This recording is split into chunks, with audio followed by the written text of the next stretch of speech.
El salón estaba en silencio, un silencio pesado, de esos que hacen que hasta el aire parezca más denso. Eduardo Salazar sostenía la copa de cristal con la mano firme, pero sus ojos estaban fríos. Frente a todos, señaló a la mujer con uniforme sencillo. Usted está aquí para limpiar, no para opinar. Martina Lozano bajó la cabeza. Allí parecía pequeña, invisible, subestimada. Pero los monitores no dejaban de parpadear con alertas. Las luces de la oficina fallaron por un segundo, y el millonario que nunca pedía ayuda se quedó pálido, porque el sistema de su empresa había sido hackeado. Y la única persona que sabía exactamente lo que estaba pasando era la empleada de limpieza que él acababa de despreciar. Lo que él no sabía era que aquella empleada de limpieza guardaba un secreto capaz de cambiarlo todo. ¿Tendrías el valor de ayudar a quien acaba de humillarte? Eduardo Salazar siempre disfrutó mirar la ciudad desde lo más alto. Desde el último piso de Salazar Capital se sentía intocable. Abajo, la gente corría para alcanzar el autobús, cerraba tiendas, se quejaba del tráfico. Arriba, él decidía el destino de millones. Así le gustaba pensarlo, un millonario hecho desde cero, como repetía con orgullo. Pero sin darse cuenta, mientras acumulaba poder, también acumulaba distancia. Distancia de las personas, distancia de su propia humanidad. Se acostumbró a dar órdenes cortas, a exigir resultados, a no perder tiempo con quienes no formaban parte de la alta dirección. Y en ese grupo invisible estaba Martina Lozano. Esa noche todo empezó a desmoronarse sin previo aviso. Las pantallas parpadearon. Apareció una alerta, luego otra y otra más. Eduardo frunció el ceño. ¿Y ahora qué es esto?, murmuró.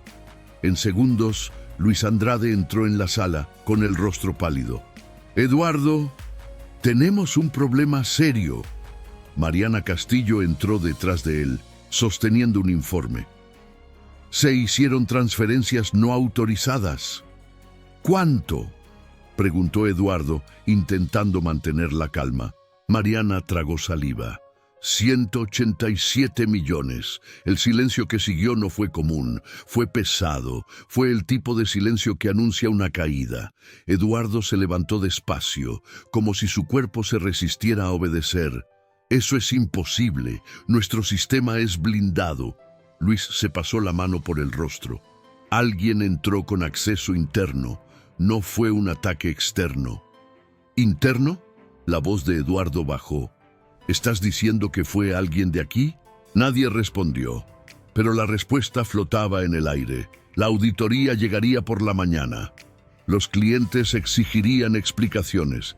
La prensa podría enterarse. La palabra humillación empezó a crecer dentro de él, asfixiante. No era solo dinero, era reputación. Era la caída de un imperio construido durante años. Mientras tanto, en el pasillo del piso inferior, Martina Lozano empujaba su carrito de limpieza como cada noche. Silenciosa, discreta, invisible. Ya había escuchado ese tono de voz antes. Desesperación mezclada con orgullo herido. No era la primera vez que veía a jefes entrar en pánico, pero esa noche había algo distinto. Las palabras criptografía, protocolo y capa espejo se escaparon por la puerta entreabierta. Martina se detuvo. Su corazón se aceleró. Eso no era algo común. Martina había aprendido a tragarse la humillación en silencio. Años atrás, fue una investigadora reconocida. Había creado sistemas complejos. Había dado conferencias, hasta que Tomás Villarroel robó su trabajo, borró su nombre y destruyó su carrera. Nadie allí sabía eso. Para Eduardo ella era solo la empleada de limpieza. Una vez él dijo sin siquiera mirarla: «No toque nada de mi escritorio. Usted está aquí para limpiar, nada más». Ella no respondió, solo bajó la cabeza, pero nunca lo olvidó. En la sala de reuniones el ambiente empeoraba. «Si no resolvemos esto antes de mañana, se acabó», dijo Eduardo, ya sin disimular el miedo. «Estamos intentando todo», respondió Luis. «Pero el protocolo que usaron es demasiado sofisticado». «Entonces llamen a alguien que sepa», explotó Eduardo. «No tenemos tiempo», dijo Mariana casi en un susurro. «La auditoría llega a las 8». El millonario se pasó la mano por el cabello, nervioso. Por primera vez parecía pequeño dentro de su propia sala. En el pasillo, Martina cerró los ojos por un instante. Pensó en Benjamín, su hijo, que soñaba con ser científico. Pensó en las familias que dependían de ese salario. Pensó en todo lo que ya había perdido. Ese no era su problema, pero al mismo tiempo sí lo era. Porque cuando una empresa quiebra, no son los millonarios quienes sufren primero, son los invisibles. Y ella lo sabía mejor que nadie. Apoyó el carrito contra la pared, respiró hondo, caminó hasta la puerta, tocó 3 veces. Dentro de la sala, Eduardo se giró irritado. «¡Ahora no!». Martina entró de todos modos, con postura firme. «Con permiso. Escuché sobre el problema en el sistema». Luis casi se rió. «¿Y usted qué entiende de eso?». Martina sostuvo la mirada. «Más de lo que imaginan». Eduardo cruzó los brazos. «Esto es serio. Estamos hablando de millones». «Lo sé», respondió ella tranquila. «Sé exactamente de qué están hablando. El protocolo que usaron, yo ayudé a crearlo». El silencio fue inmediato. «¿Qué?», preguntó Mariana. Luis negó con la cabeza. «Eso es imposible». Martina respiró hondo. «No es imposible. Es mi secreto». Eduardo la miró por primera vez de verdad. No como empleada de limpieza, no como alguien invisible, sino como alguien que podía cambiarlo todo. Y, en ese instante, algo dentro de él empezó a romperse. Quizá no era solo el sistema lo que estaba comprometido, quizá era la propia forma en que veía a las personas. Y todavía no tenía idea de que, en los próximos minutos, aquella mujer entraría en su sala no como empleada, sino como la única posibilidad de salvación. El silencio dentro de la sala parecía más fuerte que cualquier grito. Eduardo seguía mirando a Martina como si intentara descifrar si aquello era desesperación o locura. Una empleada de limpieza diciendo que ayudó a crear un protocolo de seguridad millonario. No tenía sentido, y al mismo tiempo era la única esperanza que quedaba. «Si esto es una broma, no es el momento», dijo Eduardo con la voz tensa. Martina no se inmutó. «No es una broma. Yo trabajé en el desarrollo de ese protocolo. Conozco cada falla, cada capa oculta». Luis cruzó los brazos, desconfiado. «Ese sistema lo usan bancos internacionales. Solo especialistas dominan eso». Ella respondió sin elevar la voz. «Exactamente». Mariana fue la primera en notar que había algo distinto. No era arrogancia, era seguridad. Y la seguridad no se improvisa. Eduardo respiró hondo. «Demuéstralo». Martina se acercó al computador principal. Por un segundo, sus manos quedaron suspendidas sobre el teclado.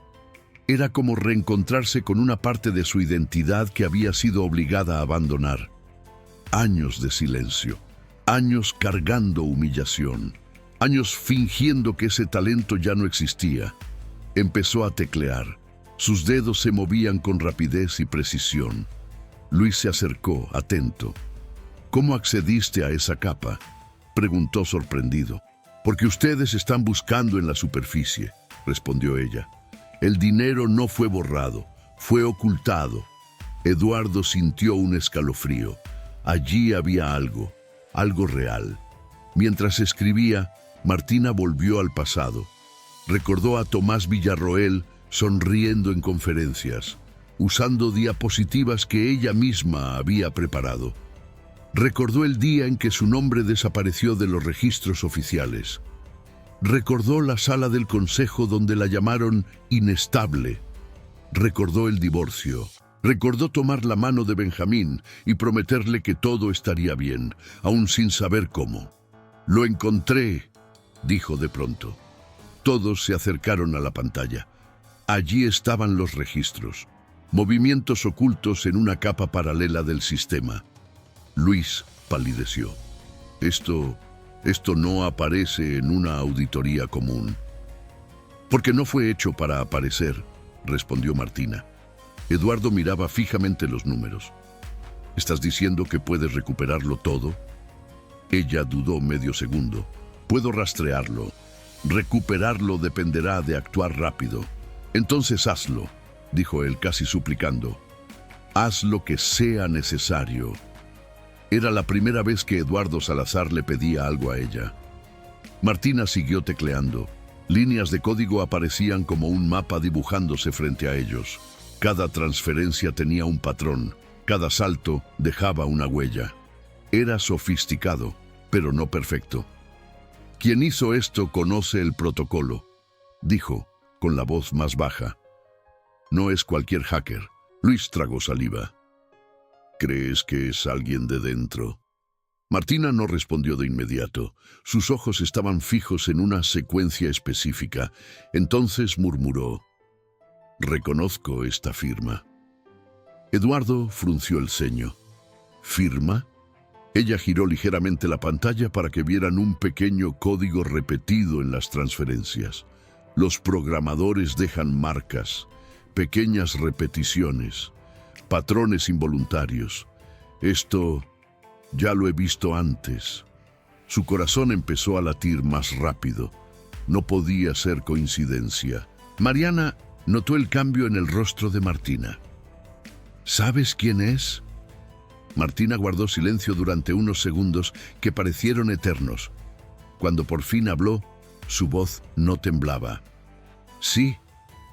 Eduardo sintió que el estómago se le hundía. «¿Quién?» Ella respiró hondo, enfrentando el pasado por primera vez en años. «Tomás Villarroel». El nombre cayó en la sala como una bomba. Luis abrió los ojos, incrédulo. «¿El investigador?» «El mismo que robó mi trabajo», respondió ella. El millonario entendió que aquello era más grande que un simple robo financiero. Había venganza, había historia, había algo personal. «¿Él está detrás de esto?», preguntó Eduardo. Martina asintió lentamente.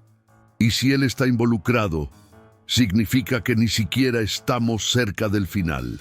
Y en ese mismo instante, sin que ninguno de ellos lo supiera, Tomás ya había recibido una alerta en su celular, avisándole que alguien había accedido a la capa espejo.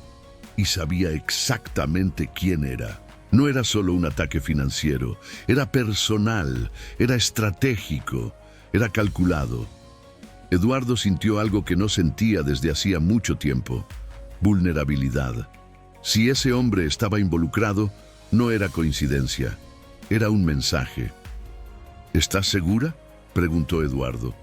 Martina sostuvo su mirada. «Sí, él nunca hace nada a medias.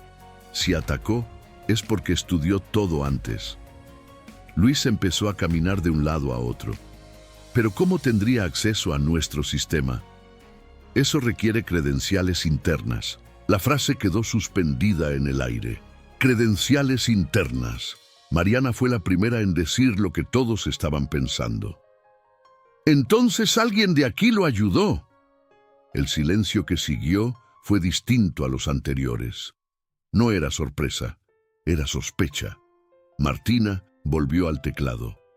Si hubo acceso interno, habrá rastro, aunque sea mínimo. Comenzó a extraer registros ocultos, horarios, direcciones IP, sesiones iniciadas fuera del horario laboral. Estos accesos se hicieron de noche, fines de semana, siempre con el mismo patrón. Luis se acercó. «Eso puede ser cualquier administrador». Martina tecleó algunos comandos más. La pantalla cambió. Apareció un código específico. Ella entrecerró los ojos. Esa máquina pertenece a la dirección ejecutiva. Eduardo sintió el corazón acelerarse. ¿Quién tiene acceso? Luis respondió de inmediato. Yo, tú y Mariana. Todos se miraron. Mariana dio un paso atrás. Espera, ¿estás insinuando que fui yo? Eduardo respiraba con dificultad. La máquina está en tu oficina. Pero el login no es mío, replicó ella, ahora visiblemente nerviosa. Martina levantó la mano pidiendo calma. Aún no he terminado. Abrió otra ventana. El acceso se hizo con una cuenta fantasma. Luis frunció el ceño. Eso es imposible. Solo yo puedo crear cuentas de administrador. Martina giró lentamente la silla hacia él. Exactamente. El aire se volvió denso. Eduardo miró a Luis como si estuviera viendo a un desconocido. Luis. Él empezó a sudar. Alguien clonó mis credenciales. Martina habló con firmeza, pero sin agresividad. Para usar tus credenciales se necesitan 3 factores: contraseña, token físico y biometría. No es algo que se clone a distancia. Mariana se llevó la mano a la boca. Entonces, Luis dio un paso atrás. Ustedes le están creyendo. Ella es una empleada de limpieza. Eduardo sintió que algo cambiaba dentro de él. Ya no era el millonario arrogante que ignoraba a Martina. Era un hombre intentando entender en quién había confiado durante años. Es la única que ha traído respuestas hasta ahora, dijo, seco. Luis empezó a perder el control. No tuve elección. La frase salió antes de que pudiera contenerla. El silencio cayó como un martillo. Eduardo se acercó despacio. ¿No tuviste elección para qué? Luis se pasó la mano por el rostro. Estoy endeudado. Hice malas inversiones. Pedí dinero a gente peligrosa. Amenazaron a mi familia. Mariana cerró los ojos. ¿Y pensaste que robar 187 millones lo resolvería? Él empezó a temblar. Era temporal. Iba a devolverlo. Pero Tomás apareció. Dijo que podía organizar todo, que nadie lo descubriría. Martina sintió que el estómago se le revolvía. Tomás no solo quería dinero, quería destruir. ¿Él te buscó?, preguntó ella. Sí, respondió Luis casi en un susurro. Ya sabía de mis deudas, sabía todo. Eduardo se pasó la mano por el cabello intentando asimilarlo. Traición. No de un enemigo lejano, sino de alguien que se sentaba a su lado todos los días. ¿Le diste acceso?, preguntó Eduardo. Luis asintió. Vino aquí algunas noches. Martina sintió un escalofrío. Entonces no fue solo digital, él estuvo aquí. En ese momento, Elena, la recepcionista, apareció en la puerta. Yo necesito decir algo. Todos se giraron hacia ella. Vi a un hombre entrar por el estacionamiento algunas noches, sin credencial. Luis dijo que era consultor. El rompecabezas empezaba a encajar. Martina respiró hondo. Eduardo, esto aún no ha terminado. Él la miró. ¿Qué más puede pasar? Ella volvió la vista a la pantalla. Tomás programó una alerta automática. Cuando alguien accede a la capa espejo, él recibe una notificación. La sangre de Eduardo se heló. Sabe que lo descubrimos. Martina asintió lentamente. Y un hombre como él, cuando se siente acorralado, no se va sin intentar causar más daño. Y en ese mismo instante, en un lujoso apartamento al otro lado de la ciudad, Tomás Villarroel estrellaba su celular contra la pared. Porque él también había entendido algo. Martina estaba de vuelta. La noticia de que Tomás ya sabía lo que habían descubierto cambió por completo el ambiente en la sala. Lo que antes era desesperación se convirtió en urgencia. Ya no había espacio para dudas, resentimientos o discusiones internas.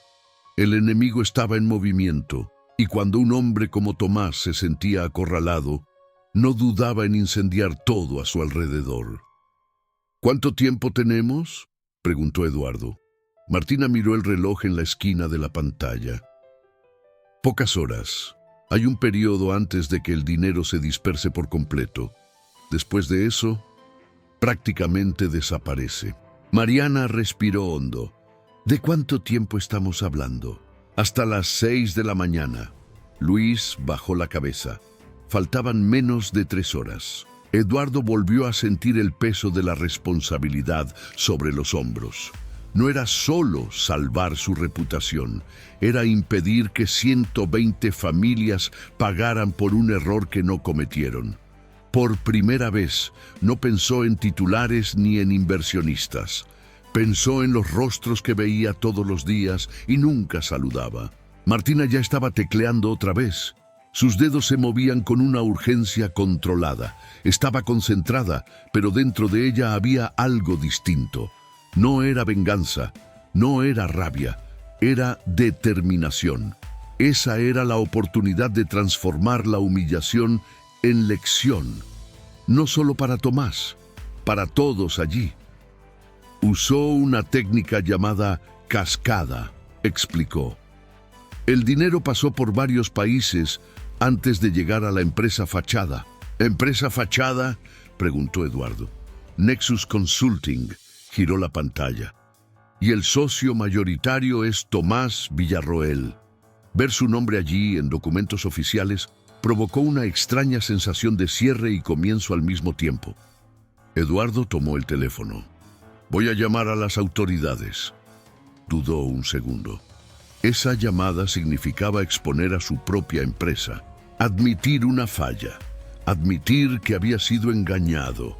Para un millonario acostumbrado a parecer infalible, eso era casi otra forma de humillación. Pero marcó el número. Necesito reportar un delito financiero y necesito ayuda ahora. Mientras tanto, al otro lado de la ciudad, Tomás caminaba de un lado a otro en el lujoso penthouse donde vivía. La notificación del sistema era clara. La capa espejo había sido accedida. Conocía ese estilo de navegación. Esa forma específica de desmontar el código.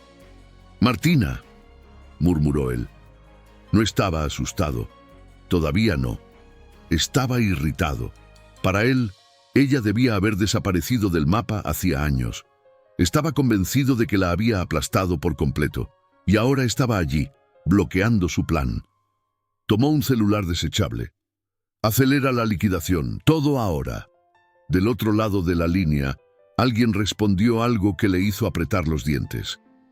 «No me importa el riesgo. Mueve el dinero». En Salazar Capital, Martina se detuvo un segundo. «Está intentando adelantar la dispersión». Eduardo sintió que el estómago se le helaba. «¿Puedes impedirlo?». Ella respiró hondo. Había una función en el protocolo que casi nadie conocía. Un bloqueo de emergencia. Algo que ella había programado años atrás como salvaguarda en caso de que el sistema se utilizara con fines criminales. Nunca se lo contó a nadie, ni siquiera a Tomás. «Existe una última opción», dijo. Luis levantó la cabeza. «¿Cuál?». «Un bloqueo total. Congela todas las operaciones vinculadas al protocolo». Mariana abrió los ojos con sorpresa. «¿Eso es posible?». Martina asintió. «Pero solo puede activarlo quien creó la arquitectura original». Eduardo lo entendió antes que los demás. «Tú». Ella volvió al teclado. Cada comando exigía precisión absoluta. No podía haber error. Si fallaba, el dinero se dispersaría en segundos. Sus dedos temblaban levemente, no por miedo, sino por la magnitud del momento. Al otro lado de la ciudad, Tomás intentaba forzar las transferencias. «¡Vamos!», murmuraba frente a la pantalla. En la empresa, Martina presionó la última tecla. El mensaje apareció. «Protocolo bloqueado. Operaciones suspendidas. Silencio». Luis abrió los ojos. ¿Funcionó? Mariana se llevó la mano a la boca. Eduardo solo miraba la pantalla. Al mismo tiempo, en el penthouse, la pantalla de Tomás mostraba error tras error. Lo intentó otra vez, denegado. Intentó usar códigos de emergencia, denegado. Golpeó el puño contra la mesa. No, finalmente lo entendió. Ella no solo había vuelto, ella tenía la llave. En la empresa, el teléfono de Eduardo sonó. Era la policía confirmando que los equipos estaban en camino. Martina se levantó despacio. No había celebración en su rostro, solo una calma profunda. El dinero está congelado. Ahora es cuestión de tiempo. Eduardo la miró de una forma distinta, no como empleada de limpieza, no como alguien invisible, sino como la persona que en segundos cambió el destino de todos allí. Pero lo que ninguno imaginaba era que Tomás no era de los que aceptan perder sin reaccionar. Y todavía tenía una última carta escondida. La policía llegó antes del amanecer. Discreta, directa, eficiente. Las pruebas estaban organizadas. Registros, transferencias, grabaciones del estacionamiento. Martina lo había preparado todo con precisión. No había espacio para dudas. Tomás Villarroel fue localizado pocas horas después, intentando huir de la oficina de Nexus Consulting. Cuando los agentes entraron, no opuso resistencia. Por primera vez en muchos años, no tenía un plan B. La noticia del arresto llegó a la empresa esa misma mañana. Eduardo estaba en su despacho cuando recibió la llamada. Cerró los ojos por un instante, respirando hondo, como quien por fin suelta un peso antiguo. Caminó hasta la sala de servidores donde Martina aún revisaba informes. «Lo detuvieron», dijo en voz baja. Ella se quedó inmóvil un segundo. No sonrió, no celebró, solo asintió. «Entonces terminó». «No», respondió Eduardo. «Ahora empieza lo correcto». La auditoría confirmó el bloqueo de las cuentas. El dinero sería recuperado. La empresa sobreviviría. Los empleos estaban garantizados. Cuando Eduardo reunió a todos los empleados para explicar lo sucedido, el ambiente era de tensión contenida. Pero esta vez habló diferente. Esta empresa fue salvada por alguien a quien muchos de nosotros nunca vimos, dijo. Las miradas comenzaron a recorrer la sala hasta encontrar a Martina al fondo. Fue Martina Lozano quien rastreó el dinero. Fue ella quien bloqueó el sistema. Fue ella quien nos dio una segunda oportunidad. El silencio que siguió se rompió con aplausos. No educados, no formales, sino sinceros, emocionados. Martina sintió que los ojos se le llenaban de lágrimas. Años de humillación, años cargando un secreto que casi la asfixió. Y ahora, por primera vez, estaba siendo vista. Después de la reunión, Eduardo la buscó en su despacho. Pero esta vez no estaba detrás del escritorio. Estaba de pie, junto a la ventana. «Necesito pedirte perdón», dijo. Martina cruzó los brazos, pero no a la defensiva, sino atenta. «Por la forma en que te traté, por cómo te ignoré. Yo pensaba que el éxito era poder. Hoy entendí que el éxito es carácter». Ella lo observó en silencio. No había arrogancia, no había postura de millonario, había vulnerabilidad. «No hice esto por ti», respondió con sinceridad. «Lo hice por la gente, lo hice por mi hijo, lo hice porque no quería que nadie pasara por lo que yo pasé». Eduardo asintió. «Aún así, pudiste haberte ido, pudiste haber visto cómo todo se derrumbaba». «Pude», dijo ella. «Pero esa no es la lección que quiero enseñarle a Benjamín». El nombre de su hijo quedó suspendido en el aire. En ese instante, algo cambió entre ellos. No fue un momento cinematográfico, no hubo música imaginaria. Fue algo más simple, más real. Fue respeto. Días después, Eduardo hizo una invitación inesperada. «¿Te gustaría cenar conmigo?», preguntó con cierta timidez. Martina arqueó levemente una ceja. «¿Es una invitación profesional?». Él sonrió, por primera vez sin formalidad. «No, es personal». Ella lo pensó. No era sobre dinero, no era sobre estatus, Era sobre elección. Acepto, pero con una condición. ¿Cuál? Me llamas Martina y me escuchas de verdad. Él rió. Hecho. La cena no fue en un restaurante lujoso. Fue en un lugar sencillo, discreto. Hablaron de la infancia, de errores, de sueños interrumpidos. Eduardo habló del miedo que sintió al darse cuenta de que podía perderlo todo. Martina habló de las noches en que lloraba sola para que Benjamín no la viera. No era una pasión impulsiva, era una conexión construida sobre la verdad. En las semanas siguientes, algo nuevo comenzó a florecer. Eduardo empezó a visitar el nuevo departamento de tecnología con frecuencia, no para supervisar, sino para aprender. Martina asumió oficialmente la dirección de tecnología, reestructuró el sistema, implementó nuevos protocolos. Su talento se convirtió en referencia en el sector. Pero lo que más sorprendió fue el cambio en Eduardo.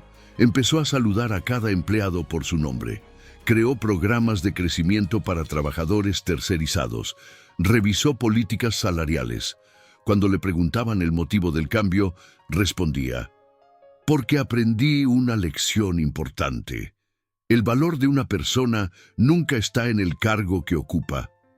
Meses después, Martina llevó a Benjamín a la empresa. Él entró curioso, mirando todo a su alrededor. Eduardo se agachó para hablar con él. «¿Así que quieres ser científico?» «Sí», respondió el niño. «Como mi mamá», Eduardo sonrió. «Entonces ya tienes el mejor ejemplo posible». Martina observaba la escena con el corazón cálido. No era un romance adolescente, era una alianza, era respeto. Era un hombre que aprendió a ver y una mujer que, sin darse cuenta, cambió el destino de todos. Esa noche, al dejarla en casa, Eduardo tomó su mano antes de que bajara del auto. «Gracias por no rendirte», dijo. Ella sonrió, suave. «Gracias por aprender». El beso que vino después no fue impulsivo, fue tranquilo, fue consciente, fue el inicio de algo construido sobre la verdad. Meses más tarde, se anunció la condena de Tomás Villarroel. Justicia hecha. El instituto que había borrado el nombre de Martina publicó el reconocimiento oficial de su autoría del protocolo. El mundo finalmente conocía la verdad, pero para ella, la mayor victoria no estaba en los titulares. Estaba en llegar a casa y escuchar a Benjamín decir: «Mamá, estoy orgulloso de ti», y estaba en darse cuenta de que aquel millonario que lo perdió todo, ganó algo mucho más grande. Dale like al video para que más personas puedan escuchar esta lección. Suscríbete al canal para no perderte las próximas historias, que demuestran que nadie es invisible cuando lleva coraje por dentro. Y comenta aquí abajo, ¿desde dónde estás viendo? Me encanta saber hasta dónde están llegando estas historias.